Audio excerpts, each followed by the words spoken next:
좀만 잘못 드셔도 자꾸 체하게 되는데 이런 체기를 빨리 내리는 방법에 대해서 여러분하고 얘기를 나눠보도록 하겠습니다.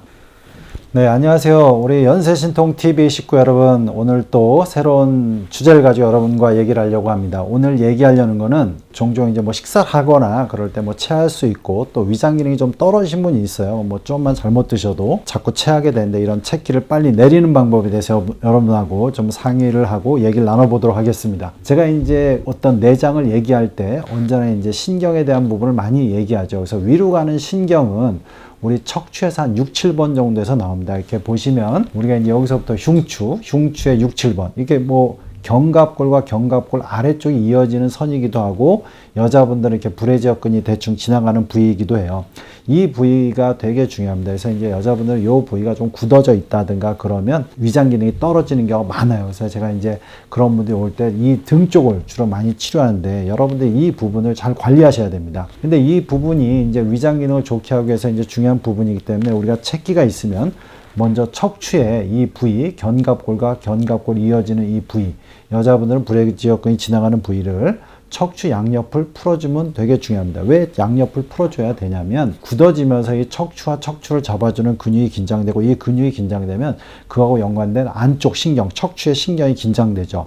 근데 이 척추의 신경 중에 자율신경이 있어서 이게 위로 가는 자율신경하고 해당됩니다. 교감신경이죠. 그래서 교감신경이 항진되면 위는 굳어지기 때문에 이 부위를 이렇게 마사지로 풀어주면 됩니다. 그래서 배우자가 있거나 식구가 있으면 그 부위를 등 쪽으로 이렇게 손으로 쭉 척추와 척추 사이를 이렇게 주물러 달라고 하시면 되고 주변부도 같이 이렇게 풀어주면 됩니다. 두 번째로는 우리가 걷는 운동. 우리가 이제 걸을 때는 상체는 이런 식으로 움직인다면 하체는 반대로 이렇게 움직이는 거죠. 그래서 그 교차 패턴이 걸리는 부위가 바로 요 부위인 겁니다. 그래서 이제 우리가 식사 후에 이제 체기가 있다면 바로 눕거나 그러시면 안 되고 이게 좀 걸으셔야 되는데 약간 좌우 움직임을 조금 주면서 이 등 쪽이 이렇게 계속 자극이 되게끔 해주는 게 중요합니다. 그래서 두 번째는 이렇게 걷는 부분이 되게 중요합니다. 자, 그리고 제가 이제 여러분들한테 얘기 드리고 싶은 건 뭐냐면 제가 이제 응용원 신경학이라는 걸 하는데 모든 장기는 그냥 장기만 따로 있는 게 아니라 장기하고 연관된 근육들이 있어요. 그러면 그 근육들을 좀 풀어주면 장기의 기능이 좀 좋아지는 게 있습니다. 그런 부분이 되게 많은데 위하고 연관된 근육은 다 이렇게 전완부에 있는 근육입니다.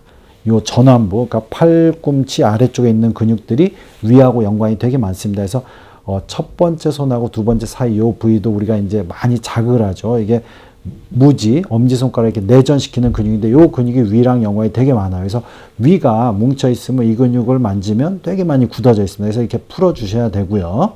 그 다음에 이 팔 안쪽에 있는 근육이 상당히 굳어지는 경우가 많습니다. 그러면 여러분들이 손을 이용해서 이런 식으로 그 근육들을 다 이렇게 풀어주시면 됩니다. 그래서 요 전완부에 있는 몇 가지 근육이 있어요. 이게 이제 우리가 장지굴근이라든가, 그 다음에 원회내근이라든가, 방형회내근, 이런 근육들이 다 위하고 연관이 되게 많습니다. 그러니까 위 기능이 떨어지면 이 근육이 긴장을 하는 거고, 이 근육을 풀어주면 위 기능이 좀 항진이 돼요. 그래서 이제 이런 전완부의 근육을 풀어주는 거, 이게 되게 중요합니다. 이게 세 번째 제가 얘기하고 싶은 거고, 그 다음에 이제 여러분들 중요한 건 뭐냐면, 이제 매번 많이 제가 이제 역류성 식도염나 이렇게 얘기했지만, 횡격막을 이용하는 방법이에요. 횡격막이라는 게 요 사이에서 있으면서 적절히 움직여줘야 되는데, 위기능이 떨어진 사람들의 대다수가 횡격막이 잘 안 움직인다는 겁니다. 왜냐하면 위가 안 좋아서 위가 통증이 느끼거나 그러면 횡격막이 안 움직이고 횡격막이 안 움직이면 또 위기능이 떨어져요. 왜냐하면 위에서 숨 쉴 때마다 위를 적절히 자극을 못 해주기 때문에.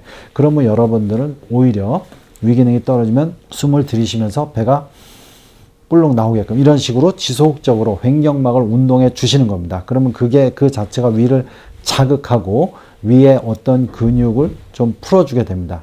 그래서 이런 식으로 좀 하시고 여러분들이 당연히 이제 먹는 거를 좀 조심하셔야겠죠. 이제 처음에 심하면 약간 이제 금식을 하시거나 그 다음에 이제 연한 음식을 드셔야 되고 언제나 물은 따뜻한 거로 드셔야 되고 이런 식으로 좀 하셔야 되고 마지막으로 여러분들이 하셔야 될 건 뭐냐면 이제 우리가 이제 이런 피부 모든 장기는 또 피부하고 연관돼 있어요. 신경이. 그래서 이제 이 위에 있는 부위 바로 이제 명치서부터 상복부, 배꼽하고 명치 사이에 2분의 1이 요 부위를 많이 이렇게 마사지 해주는 겁니다. 이렇게 비벼주는 거예요, 정확하게는. 우리가 모든 자율신경은 이렇게 마사지를 해주면은 부교감신경이 항진되고, 이렇게 꼬집으면 교감신경이 항진됩니다. 요걸 잘 이용하시면 여러분들이 빨리빨리 해결할 수 있는 게 되게 많아요. 그러니까 즉 뭐냐면 위가 굳었다는 거는 교감신경이 항진된 거기 때문에 부교감신경을 항진시켜야 되기 때문에 이렇게 마사지 해주는 겁니다. 부드럽게. 이렇게 부드럽게 마사지 해주는 거예요. 그래서 이제 여러분이 이렇게 어떤 신경이 항진되냐에 따라서 이렇게 마사지 해주는 거고, 근데 요 신경은 위로 가는 신경, 아까 얘기했듯이 등서부터 나온다 그러니까 주로 배를 많이 해주지만 옆구리도 이렇게 해줄 수가 있고, 누가 도와줄 수 있으면 이렇게 불해져 있는 부위도 이렇게 마사지해서 전체적으로 몸통을 이렇게 마사지 해주면 그 분절로 가는 부교감신경이 항진돼서 교감신경이 너무 항진돼 생기는 위 통증을 줄이고 위의 움직임의 저하를 줄여줍니다. 그래서 여러분들에게 마지막으로 마사지하는 것까지 해주시면 여러분들이 빨리 책기에서 해방될 수 있습니다. 예, 연세신통TV 여러분 구독해 주시고요. 여러 영상이 있습니다. 이렇게 참조해 주시기 바랍니다.